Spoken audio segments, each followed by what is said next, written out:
go ahead and move a little bit quicker now and do two more examples, the cosine of 240. So again, first of all, find out where you are. So draw that angle in first. So 240 degrees is going to be down here in the third quadrant. Create your right triangle. Again, I'll put it into red, always with that x-axis. Figure out your reference angle. 240, how far past 180 did I go? Well, that would be an extra 60 degrees. Now that I know what sort of special triangle, a 30, 60, 90, I can fill in my side lengths. My hypotenuse is always 1. Across from my 60 is the root 3 over 2. And across from my 30 would be the 1/2. Now I can easily start figuring out cosine is adjacent over hypotenuse. So adjacent from my angle would be 1/2 over 1. Anything divided by 1 is just itself. So I know that my value is going to be 1/2.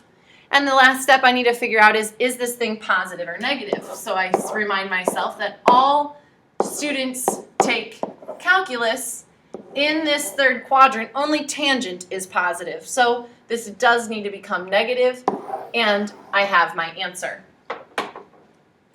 Next, I can try and do sine of 120 for you guys.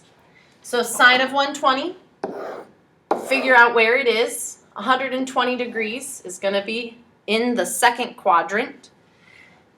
120, how much further does it need to get up to the x-axis? That would be an extra 60 degrees, so our reference angle is 60. We can create our right triangle. We have another 30, 60, 90.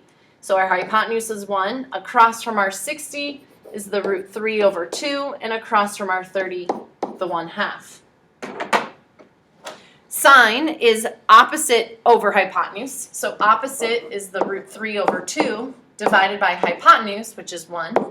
Anything divided by 1 is really doing nothing, so it's just root 3 over 2. So we've got our value, root 3 over 2, and figure out if this thing is positive or negative. So maybe you like add sugar to coffee better, and you look and you realize that in this quadrant, sine is supposed to be positive, so you either can leave your answer alone as it is, or you could add a little positive sign to show that you did think about it.